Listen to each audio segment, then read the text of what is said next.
They laughed when he stayed quiet. They judged him when he didn't fight back. But while the world measured strength by noise and force, he was building something far more dangerous: patience.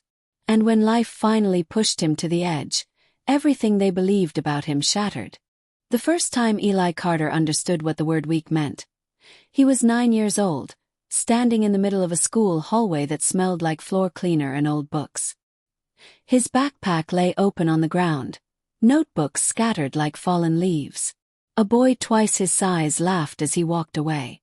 "Don't cry," someone said, not kindly. "It's just paper." Eli didn't cry. He knelt down, quietly picking up each notebook, smoothing the bent corners with his small hands. His chest hurt, not because of what happened, but because he didn't know how to explain the heavy feeling that followed him everywhere. Teachers called him gentle. Classmates called him soft. At home, his mother Ruth Carter would stroke his hair and whisper, "You have a good heart, Eli. That matters." But outside that small kitchen, the world had different rules. By the time Eli reached his late 20s, those labels had grown with him. Weak, passive, forgettable. He worked at a distribution warehouse on the edge of town, a place where metal shelves towered like walls and the air buzzed with conveyor belts that never seemed to rest. His supervisor, Victor Lane, had a voice that cut through the noise. "Carter, pick up the pace," Victor shouted one afternoon. "This isn't a library." Eli nodded, adjusting his grip on a heavy box. His back ached, but he said nothing. Around him, co-workers exchanged looks, some amused, some pitying. Marcus Hale, one of the few who spoke to him during breaks, leaned over. "You ever gonna tell him off?" Marcus asked quietly. Eli shrugged. "Doesn't seem worth it." Marcus shook his head. "Man, you let people walk all over you." Eli smiled, small and polite. What Marcus didn't see were the nights Eli went home so exhausted he sat in the dark before turning on the lights. He didn't see Eli carefully budgeting every dollar to help his mother with rent, or the way Eli replayed conversations in his head, wondering if silence was cowardice or survival. After work, Eli often stopped by the old park near his apartment. He'd sit on a cracked bench, watching the sky change colors. It was the only place his thoughts slowed down. He remembered his father's voice, faint but steady, from years ago. "Strength isn't loud, son," his father had said before illness took him. "Most people won't recognize it when they see it." At the time, Eli hadn't understood. Now he wondered if that was just something people said to make themselves feel better. One evening, as Eli helped his mother wash dishes, Ruth looked at him longer than usual. "You're tired," she said. "I'm fine," Eli replied automatically. She sighed. "You don't have to carry everything alone." He wanted to believe her, but the words felt distant. Carrying things alone was all he knew. The breaking point didn't come with a dramatic explosion. It came quietly, like most things in Eli's life. Victor Lane accused him of misplacing inventory, something Eli knew he hadn't done. The accusation happened in front of everyone. "I need someone reliable," Victor said, arms crossed. "Not someone who freezes up." Eli opened his mouth, then closed it. His heart raced. He could feel eyes on him, waiting for a reaction that never came. "Fine," Victor scoffed. "I'll handle it." That night, Eli couldn't sleep. He lay staring at the ceiling, the word weak echoing in his mind. Not as an insult this time, but as a question. Am I?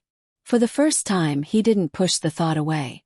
The following weeks blurred together, but something inside Eli shifted. It wasn't anger. It was awareness. He started noticing how often he apologized for things that weren't his fault. How often he shrank himself to make others comfortable. At the park one evening, he met Mrs. Holloway, his old high school English teacher. She was sitting on the same bench, reading. "Eli Carter?" she asked, surprised. He smiled. "Yes, ma'am." They talked about small things at first, whether the neighborhood. Then she looked at him thoughtfully. "You were always observant," she said. "Quiet, but not empty." He laughed softly. Most people didn't see it that way. Most people don't look very hard, she replied. That sentence stayed with him. Eli began writing at night. Not stories meant for anyone else, just thoughts, fears, memories. He wrote about the hallway, the warehouse, the weight he carried.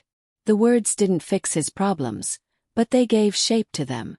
At work, Victor's pressure increased. More criticism, less patience. One afternoon, Marcus snapped back at Victor during a meeting. That wasn't on Eli, Marcus said. You know it. The room went silent. Victor glared. This doesn't concern you. Eli felt something unfamiliar rise in his chest. Not panic, but resolve. It actually does, he said, voice steady but quiet.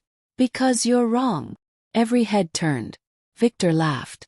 You've got something to say now. Yes, Eli replied. His hands trembled slightly, but he didn't stop. I've kept records. Counts. The error wasn't mine. He placed a small notebook on the table. The same kind that once lay scattered on a school floor. Victor's smile faded. Nothing dramatic happened immediately. No applause. No sudden victory. But later that week, Victor stopped targeting Eli. A month later, an audit confirmed the mistake came from elsewhere. Marcus clapped Eli on the shoulder. Didn't know you had that in you.